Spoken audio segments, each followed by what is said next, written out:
Ladies and gentlemen, welcome to Lord Duncan's Rock and World. Today we've got a very special guest, Mr. Jim Norris, a.k.a. the Reverend, out of a classic punk rock bar in Denver called Three Kings, as well as the Rockaway. We're going to be talking to good old Reverend Jim here. Let me bring him on for you right now. Here he is. A big round of applause. Big round of applause for Mr. Jim Norris right here, babies. Woo. Nice to be here, buddy. Thanks for inviting me. Hell yeah, dude. Good seeing you.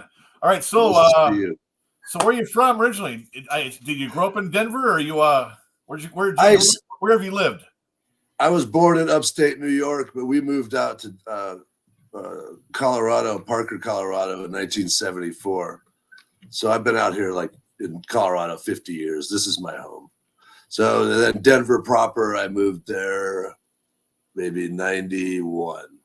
I went to college in Greeley. Cool. Yeah. My buddy Jeff from Old Bulls Needles living up there now in Greeley. From what band? Old Bulls Old Bulls Needle? No way. Yeah, he's living in Greeley now. I still keep in touch with him. Good old Jeff Miller. Man, I wish I had my 45. I got all my 12 inches records right next to me, but I don't have any of my favorite 45s. Yeah, they had a few. They had a couple. They were great. Yeah. Yeah, they were. They were super great. I haven't heard anybody utter those words in a long time. Who else was in that band? If that band had been in LA, they would have fucking blown up because they were fucking. They could have been as big as the Pixies. I think they were freaking awesome. Was Matthew in that band? Who else was in that band? We had Jeff on rhythm. You had Russ Fonstock on lead guitar. He played in a couple other bands. Yeah. You had old Mike Molnar played bass. They had another Timmy Franklin was a singer. Yeah. He's a lawyer. He's a lawyer in Denver now. And they had a couple different drummers. There was Dave. The second drummer was Dave from the Acid Pigs. Or no, the Forbidden Pigs. Forbidden Pigs or the Acid Pigs, one of those two bands. I remember. It might have been the Forbidden Pigs. I think the Acid Pigs were more national, but yeah, I'd have to look at my records. Either way, but yeah, they had some good tunes. All right, what's the next question? How about your heritage? How's my heritage? My family came over on the Mayflower, so. Okay. My dad's side, I had a relative on my dad's side with the last name of Murphy. My dad's side's all Irish, and then some of them were originally name was Odinson, and they changed it to Duncan, just because we treated the Irish like the N-word back in the day, you know. Oh yeah, it's all. If you go back that far, it's all Irish. My great grandma, my mom's side came over the potato famines. You froze on me for a second there. Just saying, it's all before that. It's all Irish. There you go. My first wife is from Ireland too. So, give me some of your favorite music. Some of the bands you like growing up, and stuff you're into these days. Maybe a favorite concert or a concert nightmare. I'll break some down for you, man. So my earliest memory for sure with music is I remember hearing my cousin playing Hound Dog on a 45 in Hurt when I was visiting my aunt. So I was probably like 5 or 6, 4 or 5 probably. And I remember asking my aunt, "What is that sound? Who is that? What is that?" And she told me it was Elvis. So then my grandma was way into Elvis too. So I spent a lot of time growing up with my grandma, a lot. So I have all her Elvis records right here, you know. So grew up listening to that, you know. So that was my deal, and then grew up in the country, so I was isolated. So you kind of just listen to whatever you're exposed to. So I was really, really into Elvis at the same time. Kids were getting really into Kiss. So it was a real struggle for me to find Kiss records, you know. That's all I had access to was neighbor kid had his brother's Kiss records, and I think Ted Nugent, Can't Scratch Fever, and then and my parents were into ABBA, so ABBA and Kiss were my two favorite, my first two. Well, my dad was a musician, but ended up being more of a scientist later in life. So we didn't listen to really music at home. You know, I listened to a lot of talk radio and shit like that. So then from there, you know, Kiss, you know, trying to find your own niche, you know, around that same time. So this is 75, 76, 77. So you can see as a kid, you can remember seeing the first time you saw like a Sex Pistols record at the record store. It's like, what is that? These two words, sex and pistols, they don't mesh, in a 10-year-old kid's mind. Sure. And then I remember borrowing one of my friend's brothers had a copy of Anarchy in the UK, where God Save the Queen, whatever the whole record is.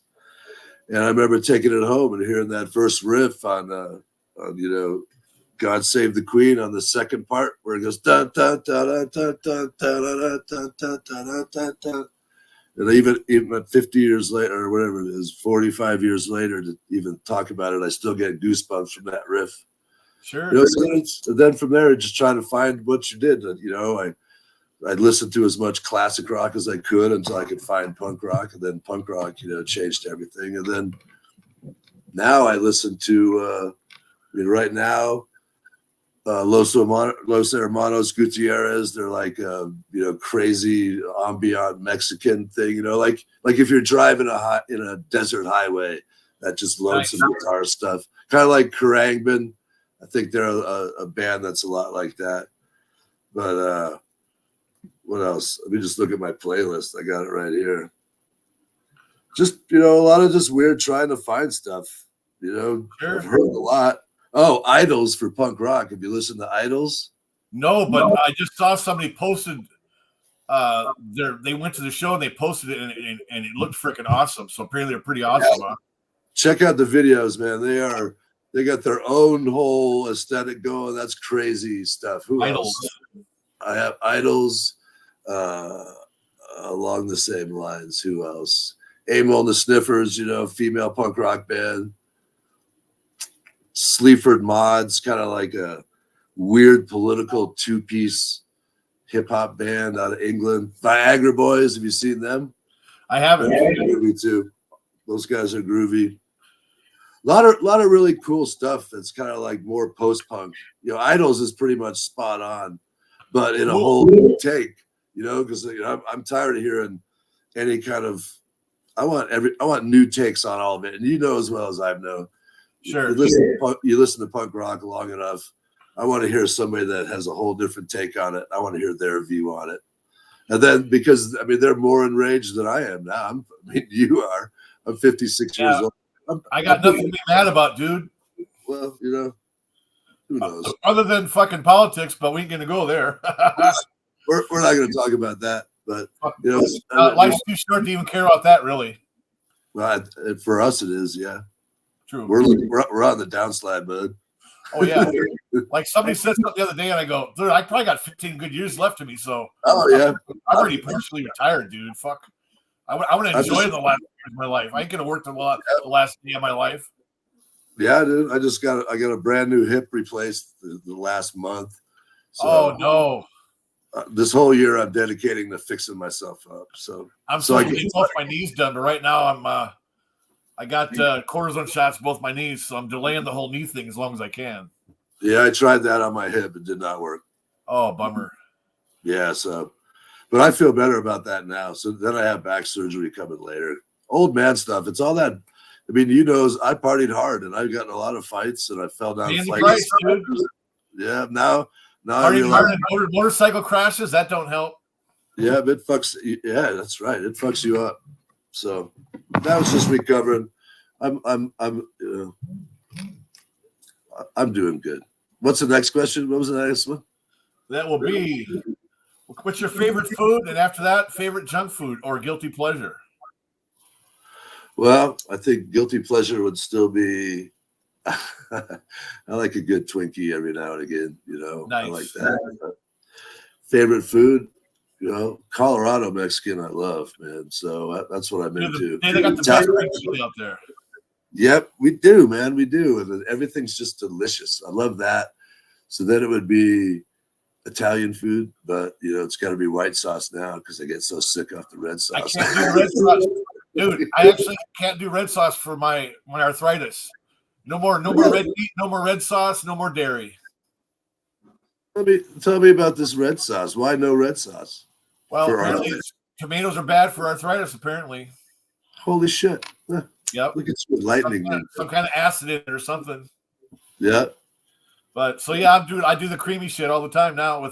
I'll still use spicy Italian sausage with some creamy sauce. You know, it's got cheese in it anyway. I think it tastes better than red sauce anyway most of the time. Yeah. Well, I'm into that now. Speaking of green chili, before I move on, if you watch the episode with Jim, the singer from Babyhead. Yeah, I haven't watched that yet, but there's a link in the comments where you can see his 2-minute video of how to make homemade green chili. Really? Yep. I'll check that out. Is he a lawyer? He is. That's right. So we got Timmy from Old Bulls and Jim from Babyhead. We got two punk rock singers that once did a gig together at the Cricket on the Hill and some other place, and now they're both fucking lawyers. That blows my mind on that one. I got to remember that one. I still hang out with criminals. I just do less criminal actions. There you go. Always good to have a lawyer in your back pocket. Yeah. That's how about a dream vacation or any kind of vacation nightmares that you may recall? Well, dream vacation, geez, I don't know. I like road trips, man. I like driving around the country. I did the tour managing for a while over the last couple of years. Went all the way around the country this way with Chelsea Wolfe and Woven Hand. And that was epic, dude. That was epic. So my last 3-4 personal vacations have all been in a van with bands driving around the country. So nice. I've been to Ireland. I've been to the beach. I like to go to rock and roll shows, and I would. That's my dream one would be that. But now I like the beach. I like the beach, But driving a band around in a van, it's the greatest thing in the world. That's a fucking adventure, and you just throw all your everything into the wind and hope to hell you can get from one town to another. Not if you got my old lead singer in the car. Let's fart and roll the windows up. Thanks a lot, dude. It's funny the first 3 times. After that, it ain't funny. No, it ain't funny. You learn a lot about people. I've been lucky. If you're just driving, I drove the whole time and I booked the route in advance and all that. And I like to just drive. I could really just drive a tour van for a long time. If it's with the right people. I've been really lucky. I did Planes Mistaken for Stars. I did Woven Hand. I did a Woven Hand again, but with just David and Orty before Orty died. Nice. My beach. I want to hit Costa Rica one of these days. Yeah, I got a buddy down there. He should let me know when you go down there. Alan, that my little compadre, would always hang out with me. He just moved back there. He's from there. Oh, okay. I'll let you know. I'd like to go there. You can surf there and climb mountains there. You can do everything in Costa Rica. I would love to learn how to surf. Yeah, me too. That would be at least a very cool place to die if I had to. If I had to croak, he died surfing in Costa Rica. That's a great one. That's pretty cool. Yeah. Well, there you go. There you see. That's an extra dream for me would be to die surfing in Costa Rica. There you go, buddy. Yeah, I like that. How about golf or bowling or disc golf? Well, I used to golf a lot in college when I had nothing better to do with my life, so I spent a lot of time doing that. I don't know. Now I like shooting hoops and kicking soccer with my kid. Nice. But if I had to choose out of those 3 right now, it would probably be, would be golf. That would be definitely a guilty pleasure. Yeah, if I get stretched enough and my hands are working enough, I would like to get out and start golfing. I mean, I get playing golf again because I got to a really good point where I could just crush my drives, where it would go out at an angle, and then towards the end it would actually go up higher and then come down. I mean, I was crushing them like 300 plus, but that was a few years ago. Yeah, I got since that. I mean, the last time had been dislocating my shoulder at fights at the Kings. And sure, those days are over. Speaking of, ladies and gentlemen, I forgot to mention. Oh yeah, I think I did mention at the beginning that Jim had good old 3 Kings as well as the Rockaway, where I got when Rufus Jones was born. That's right. I figured Rufus Jones sounded like a black British guy, so I figured that would be a cool name. Hello, I'm Rufus Jones. That's how I still have you saved and everything. What's that? That's how I still have you saved in the phone and shit, man. Nice. They also knew me as Elvis out there because I had big sideburns back then. Yeah. And somehow the name got around, and I just stuck with it. So once I when I get my 50 pounds off, I'll be doing the chops again. But I gotta get this double chin gone before I get rid of the beard. Yeah. All right. How about your first car? 1969 Volkswagen Bug that I converted into a dune buggy kind of deal, Baja Bug. Cool. Giant, only is a 2-seater, and the whole back seat was just giant speakers. Nice.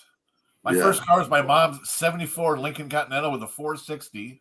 Ooh. And then she said, "Why is my car leaking oil now?" Oh, shit. Probably shouldn't let a 16-year-old boy drive a car with that kind of engine. Wow. How fast did you? I mean, I got it over 100 a couple times, and it would just float, dude. Float.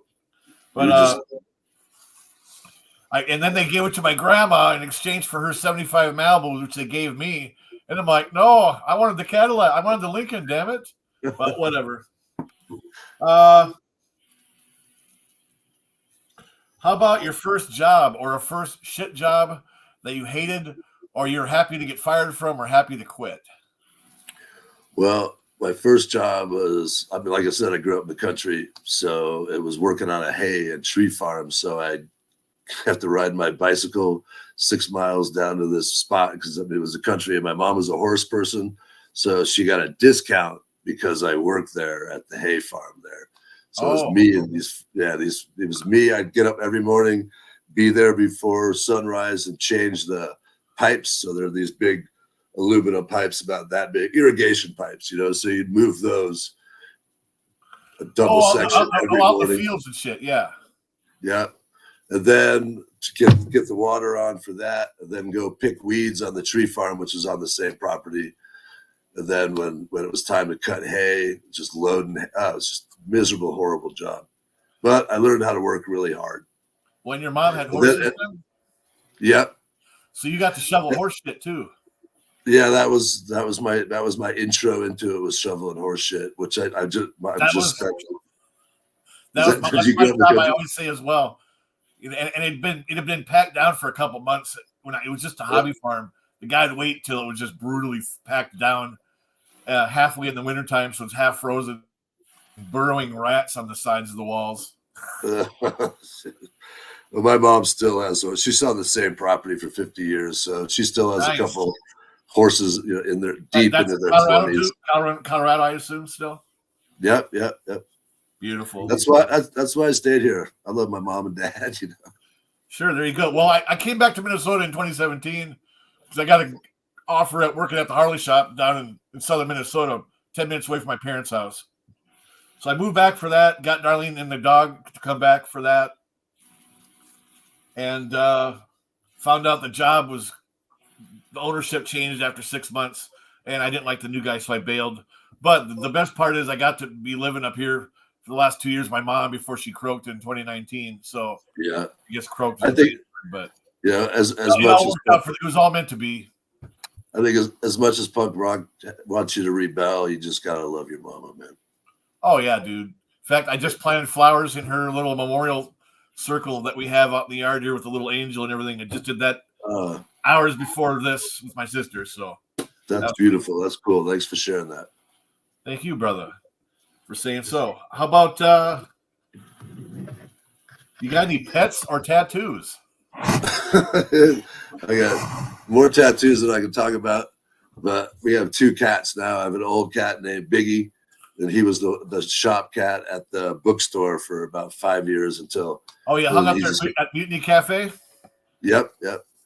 And now he got too grouchy, too many people petting him, so brought him home. And then my wife got a Bengal, so we have a leopard cat, and then this old black cat named Biggie. Dude, cats are pretty badass. I had a little black cat up here, but she didn't come home one day, so I think. Well, you're living out in the wild, man. Circle of life. Well, we got foxes and bears and shit. We just had bears up here like a week ago. That's nuts. Knocking over garbage cans. I like dogs. I'm a dog person, but they're a lot of work. Hopefully you get to meet mine. She's a cute little thing. Daisy Lee! I think she's outside somewhere, but I left the door open and cracked for her. That's nice. How about Any favorite movies you may have? Favorite? Well, let's see. Blade Runner, #1. That's my Sam Oh, movie. fucking awesome. At the And very then end, it's a shame she won't live. that's Yeah, right. that's what you think. That's right. That That's what movie's James. so That's good. what James Almost's character says. It's a shame she won't live. Shit, I'm not going to kill her, dude. She's too beautiful, and I'm in love with her. Yep. I love that one. I loved How about the sequel? Did you see the 35, 40 years later one with Ryan Gosling? I did. I think I've watched it maybe 1.5 times. I loved how they matched the cinematography and stuff. I think that was really amazing. I just didn't engage as much with the story. Well, yeah. But it's beautiful. Kind of a shitty ending for Harrison Ford. He was doing just fine until Ryan Gosling showed up. You know? Yeah. And then all these bottles of wine and all the food he needed. Oh, no. Thanks for fucking it up, Ryan. Yep. Dick. Spoiler alert if you haven't seen it. Too bad. I love the John Wick movies. I can watch those 1,000 Oh, times. yeah. I just saw #4.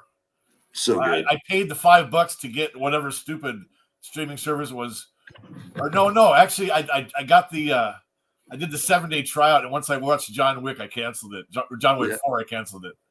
I downloaded all of them. I don't buy anything, man, and I bought those just so I can watch them anytime. They're freaking great. Yeah, they're amazing. Just really, still surprised. They're the best ultra-violent movie, and that cinematography is a lot like Blade Runner, I guess now. Well, yeah, but I'm still surprised the ending of #3 with Lovejoy. What's his name? Oh yeah, the guy who runs the Continental. I was surprised he did what he did at the end of #3. I'm like, what? Yep. Well, they just got it's all this just bizarre story that keeps going. I don't know. Nobody could live through all that shit for 4 days straight anyway, but whatever. No way, dude. No way. But that's the whole thing. And I love horror movies and action movies. I like escapism. I like to just get out of it. Sure. Yep. No dramas. What about True Romance? That's my favorite movie. Love it. That's me. That's me and my wife. Like the first Tarantino did the screenplay for it. So yeah, that's like me and my wife's movie. Clarence Worley. That sounds like an N-word name to me. That had like 15 or 16 giant stars in it, dude. Yeah, dude, it was huge. That movie, tons. Yeah. And then of course, Once Upon a Time in Hollywood was freaking epic. That was really good. I'm reading a good book right now called Chaos, and it's all about the Manson murders and CIA and all this shit. It's a really good. It's a true story, and it's this guy's connecting all these dots that that era. Yeah, I guess I'd never known about Brian Wilson. I mean, I'm sorry, Dennis Wilson, the drummer from Beach Boys, being involved in all them. He was thick up in it, dude. And then he kind of snubbed Charlie. Sorry, they can't record your record today. Sorry. Yeah. Well, there you go. I suppose the sequence of events happened because of all that bullshit. But his ranch had gotten raided the month before these murders. Like the biggest raid in the history of California at the time. Wow. And they had stolen cars, underage girls, drugs, all that stuff, and they let him go 4 days later, dropped all the charges, and then. What the fuck, if you and I had been busted with stolen cars and all that other stuff, we'd be in jail no matter what. But I'm not all that far. I'm halfway through the book, so next time I check in with you, I'll let you know why they let him do it. Well, at least Tarantino's ending is a way better reality than I like to pretend happened. Remind me what happened. For Once Upon a Time in Hollywood, well, they show up trying to go to the wrong house. Instead of going to Sharon Tate's house, they go to frickin' Brad Pitt's place, and he just smoked a bunch of acid. Wow, that's right. I forgot. He smoked that joint that was dipped in liquid LSD, and then he tells his dog to sick balls, and then starts him on fire with a flamethrower and shit. Yeah, that's right, man. I forgot that shit. Fucking greatest ending ever. How about comedies? Favorite comedians or favorite comedies? Well, George Carlin George Carlin, Bill Hicks, Bill Burr. Nowadays, I like him. Comedies, man. I like Nicolas Cage. Yeah, he's funny, and no matter what he does. So I love Nicolas Cage. So from Valley Girl, that's when we were in high school once, to I just watched that Unbearable Weight. Fast Times too, right? Yeah, he's like he's in the background of Fast Times. Yeah, Nicolas Cage has just always been there. Yeah, because that was a great. He still used the name Coppola on Fast Times. Yeah. Yep. Now he did that recent vampire movie. Did you see his original vampire movie, The Vampire's Kiss, where he's like, with the plastic teeth, and he thinks he's a vampire, yelling at his secretary, Alva, too late, too late, too late. Oh my God, it's priceless. Have you seen Mandy? No. Oh, you gotta watch Mandy. It's mind blowing. Like he does. There's a scene that he does in a bathroom it's like Stanley Kubrick stuff. Really? It's crazy. The movie is insane. So like, what year? It's crazy. Maybe 2023 or 22, 21. Oh, so okay, pretty new then. All right. Yeah, it's really bloody. You got any concerts coming up this summer? Any bands you want to see? Well, I've been laying low. Well, Idols was just here. The whole hip deal. Yeah. I moved up by Ruby Hill. I don't know if you remember that is, but it's a really groovy park. And Denver's got this great thing at Levitt Pavilion. They built a whole concert area there. So they're selling tickets, and then they do a ton of free shows. I saw Jawbreaker there for free last summer. I took my daughter there to watch Jawbreaker. Nice. So I think I'm going to go down there and check out some free shit. Punk rock, like King Rat's having their 30th anniversary fucking jam on. I think I saw that on YouTube. Yeah. Yep. Like number one favorite band of all time is those guys. I'll be doing something different. I won't be there at that one, but they're my favorite. Luke and I have still stayed close, and Pockets. And I'm not too tight with new guitars. Bender's Sons of Disobedience is the reason why Luke quit giving out free beer to bands. They're fucking because the drummer from Barstool Messiahs got there and all the beer was gone, and he fucking bitched about it to Luke. So Luke said, "That's it, no more free beer. Everyone just gets one ticket."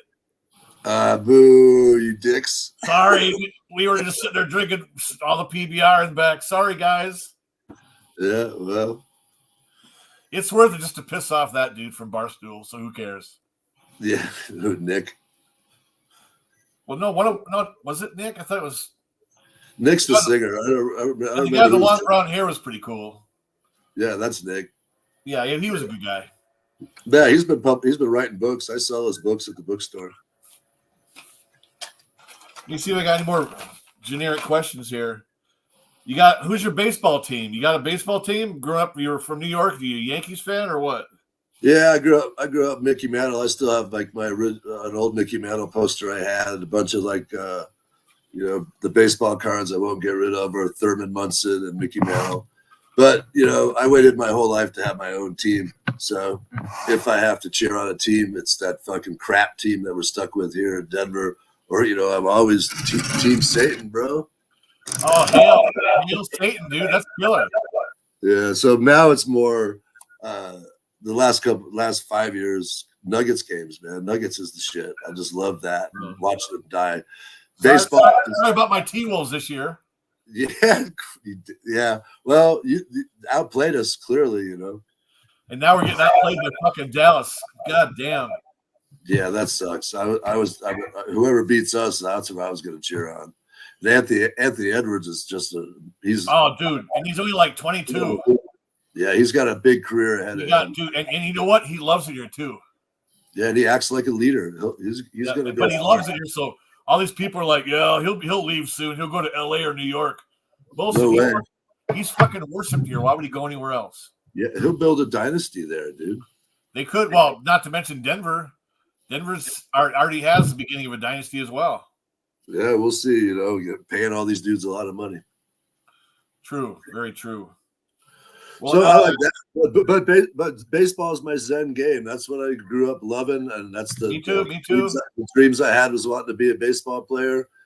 So to go to a game, I can go and sit and not speak a word for as long as it takes and keep it. I have a stack of scorecards I've kept over the years, so I write down who I'm with at the game, and it used to be with my dad, but he's sick. So you learned to do that? You like for each play, like that's Yeah, a 6-5-1 yeah. or whatever.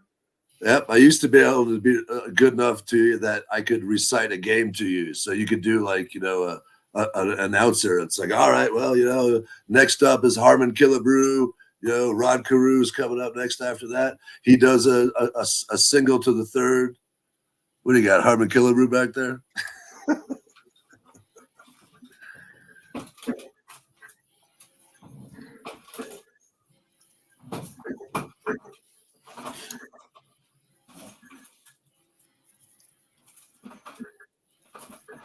Well, I had one.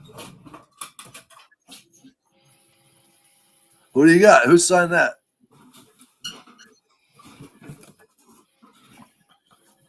The box is actually from a Rockies game when Kurt Suzuki, the catcher for the Twins, fouled off a tip, but I replaced the ball in here with. Now I can't even open it. Well, shit. Put it in there. Don't open it. You're not supposed to open it. See if you can What see is it it? here. Harmon Killebrew. No way. I just pull a name out of the hat like that. Yeah, Harmon Well, Killebrew, dude. My uncle had it signed to my grandpa Swentz. Rest in peace. So I got That's Harmon Killebrew right fantastic. there, and here's a Burt. Here's one of 200 Burt Blyleven cards. Yeah, nice, dude. That Harmon Killebrew is great. I got some card like my baseball card collection has been one that's been really hard for me to get rid of. So Well, don't Even get in my rid of it. well, Unless you can make a lot of money out of it. well, that's kind of where I'm looking at, I mean, after hoarding these cards, so I've got Hank Aaron cards from the early 60s. My Mickey Mantles started from 67.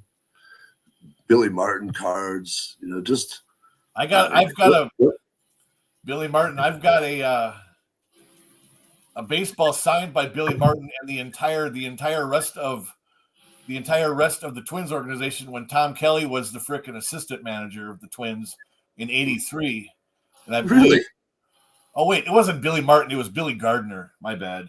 But I got Frankie V. I got Frank Viola on there as well Really? as Kent Herbeck and Gary Gaetti and the entire '83 team. Unfortunately, it doesn't have Kirby Puckett, but I've got 2 or 3 Hall of Famers on there on that baseball, all hand signed by my uncle who still holds, I think, the record at the Hazeltine National Golf Course where they had the U.S. Open in '91 and '01. And he was actually Dino Cicerelli for the North Stars, if you remember him. He was his neighbor up there at Hazeltine. Well, anyways, he managed to get me this ball autographed by the entire team back in '83. That's incredible, dude. And I wish I'd kept it. I don't leave it out in the sun or anything, but a lot of the ink has just faded, through decades of just light. It just dries out. Yeah, but it's still pretty badass, and you can read most of the names, so pretty fucking. I actually put it up on like eBay one time. I wanted like 10 grand for it, but I never got a bid. I was trying to get another Harley. That was it.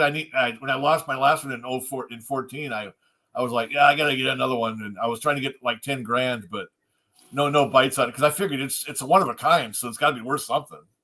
Yeah. Well, I can't believe that. It was the only ball they signed that night. So I can't believe you have a signed Harmon Killebrew ball back there. Yep, good old grandpa, Uncle Bruce got it for my grandpa, and my mom made sure I got it after he passed. So, well, it's just the sequence of events that all had to happen for me to say Harmon Killebrew, and then you just pull a Harmon Killebrew out of there. Yeah, dude. Well, I was surprised you said Harmon Killebrew. So, favorite movie of all time was Repo Man. So this is a lattice of coincidences we just experienced. We just experienced a plate of shrimp. You know that one, plate of shrimp? Sure. Or you could be thinking about a plate of shrimp, and then out of nowhere, somebody will say plate or shrimp or plate of shrimp. But there's no sense of looking for one because there's not one there. It's just this lattice of coincidences that we just had with that It's hard to kill it's cosmic shit in the air. That just happened to me and my dad, the old man, the other day. We're coming back from the movie theater up here, and we went and saw that frickin' new Ryan Gosling, the Fall Guy. How was it? It was all right. Yeah. Too much backstory the first 15, 20 minutes. I thought, boy, this is kind of stupid. I thought about getting up to walk out at one point, but then the action got better, and you know, it's a cute story. It's cute, and Emily, I love Emily Blunt. So what the hell? Yeah, she's great. It was good. It ended up being better. If you make it through the first 15 minutes, you'll end up liking the rest of it. And a lot of really cool actions. And then they showed credits at the very end where they show the real stunt people doing the stunts. That part was cool. And then there's a special guest at the very end in the credits who you can probably guess if you remember the old TV show. Lee Majors? Yeah. Nice. He makes an appearance with some smart-ass comment. Yeah, he looks fucking great for being like damn near 100 years old. The original Fall Guy theme is on my my permanent badass list that I listen to when I'm at work working. Yeah. I've died in the movies and on the screen. Ho ho. Hey, hey. Hey. I've been in fire with Sally Fields, guns up with a girl named Bo. Or something. Yeah, you nailed it. Somehow they just don't end up as mine. Oh, dude, I used to watch that show every Wednesday. Mom would go to choir practice. Me and my old man would watch that and sing along to the song every fucking Wednesday. Yeah, Heather Locklear, man. Heather Thomas. Heather Thomas, that's right. Heather Thomas. I just had that same thought the other day. Heather Locklear? No, Heather Thomas. and the goofy nephew, whoever he was. Well, I think, speaking of, you should be happy about your Rockies, though. They did frickin' at least win you one pennant already. Yeah, I was there on that whole run, too. I got lucky enough because it was like it just blew people's minds out of nowhere. So, getting tickets for it ahead of, like, if you'd already known about it. So, and I have a great story about this, too. So, I got to see a couple of those playoff games that were so big. And then when we were at the World Series, I'd never tried. So, it's like I've been in the music business a long time, so I can get into any concert I want, basically, and I'm not bragging. I'm just saying, Sure. So when I tried to get any home tickets I possibly could for that World Series against Boston, and it failed miserably. Just like all I wanted to do was take my dad. That's it. I wanted to. Yeah, it would have just been two, right? Because didn't they play the first two in Boston? Right. So game 3. Yep. So when it came to it was game 4, so it was the end of the series. So I brought my wife, my first wife, and my son down there. My son was like 5 or 6 or something, just so we could experience a World Series in your own home fucking town. It's like even right. I get breathless and goose pimply thinking about how amazing it was. So we were just walking around and soaking it all up. And right at the corner, the home plate side of Coors Field, there's a bunch of planters, big planters, So we're walking by, we're all holding hands because it's really crowded. And I look down and I see a printed out ticket just sitting there, like placed in the planter, and I'm like, wow, I stop for a second and I point to my wife because we're holding my son's hands. I go, hey, grab that.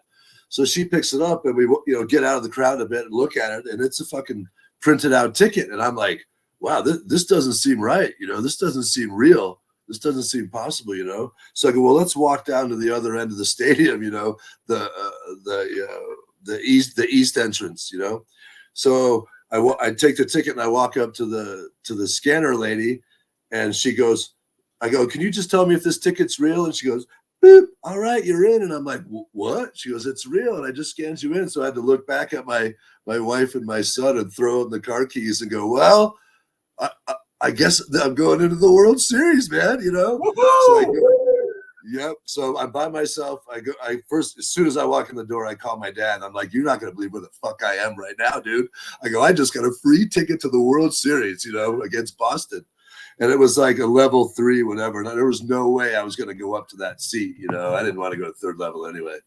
So I ended up sitting in the outfield where where everybody stands and shit, where they have the big Boston signs. And watched us lose the World Series there by myself. But I talked to my dad. There was a dream come true for me. And I have this isn't my office, but I have that ticket framed. So anybody that asks, I can tell the story. That time I got a free ticket to the World Series just by that lattice of coincidences that I could find this ticket in a planter that I don't know why somebody would just leave it there. And literally hundreds of people had walked by it by the time we got there. It was deep down, you like the Grateful Dead. It's that deadhead in you. You finally got your miracle. That's right. That's funny you said that. It was you finally got your miracle. Yep. That's awesome. So there you got a cool karma story about baseball out of the whole interview. There you go. I always forget to tell that most people I talk to, it's about music or it's about music, So to have anybody ask me about baseball is insane. I haven't had a baseball, I don't have out loud baseball conversations with people. I love it. I've always been a Twins fan, never will stop. But when I lived in Colorado, I also liked the Rockies. Yeah, it's probably the only team from Denver I like because I hate the Broncos. I just do. Yeah, I do too. And but let me show you something cool. As far as this is my little miracle one day. So I'm sitting there.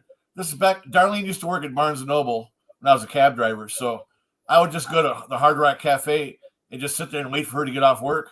And I'd give the bartender a bunch of like a 50, and he would just cop my food and half my drinks for me, so I could afford to drink at the Hard Rock. So I'd sit there for 3 hours while there'd be a different person next to me every 10 minutes because they'd come in for one drink, see the price, and leave. Well, one day, good old Nerfy, Nerf from '93. Yeah, I know Nerf. Yeah. Nerfy comes in. He's like, "Here, you want to fill out a thing to get a meet and greet?" I'm like, "Yeah, what the hell? Meet and greet to meet Chris Cornell." Well, sure as shit, I'm the winner, but I don't got tickets for the show. And good old Nerfy, he's like, "Well, let me see what I can do." He runs across the street to the Paramount, and then comes back and gives me 2 tickets to the Cornell show, which neither are not planning on going. Needless to say, we got to meet good old Chris Cornell. Wow. And I made him put on my Elvis shades, of course, which is stupid, but yeah, whatever, dude. That's insane. So he wrote, "Thanks, Derek." On mine, on Darlene's, he wrote, "It's about fucking time," because the first thing that Darlene says to him, because he made us wait 45 minutes when we all had to pee really bad. First thing she says to him is, "Well, it's about fucking time." To Chris Cornell. So that's what he writes on her picture. It's about fucking time. Wow, he's legend, dude. Yeah, rest in peace, Chris. Just like all the rest good ones. That's a bummer on that one. Big time. Well, I got nothing else for you. All right, well, we nailed my attention span, almost 2 minutes. Good deal, brother. Right on. Well, any parting words or words of wisdom you'd like to share with our guests, our viewers? Well, I don't know. It's all about supporting the community and local music and local whatever you can, wherever you are, support the people around you as hard as you can, So whatever your scene is. If you're in Denver, go by and support the Mutiny Cafe. Yep, I have a bookstore there. I sell a lot of crazy stuff. I got pinball machines and photo booth, and I do all ages concerts. I had Greg Turner from the Angry Samoans was there last night doing a telling stories and singing acoustic songs. So I get a lot of the old punk rockers that we used to mosh to. Now we sit on chairs and tell stories with, So and probably the old punk rock art sales or silent auction art sales, punk rock stuff like that too.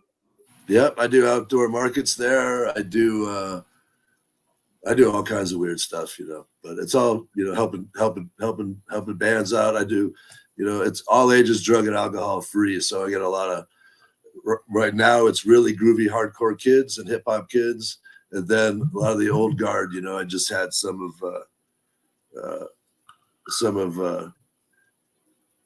old dudes from the Fluid in their new project playing loud music, and it's even louder than before because no one can hear. Sure.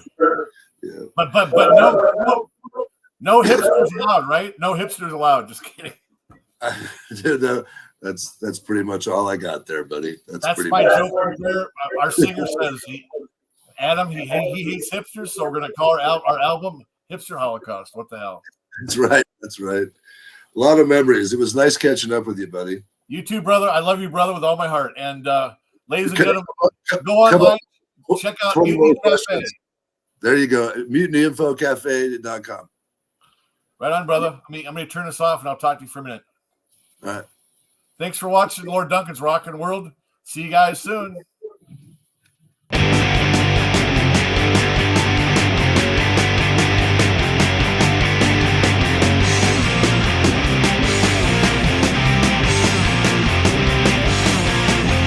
Joker, it ain't no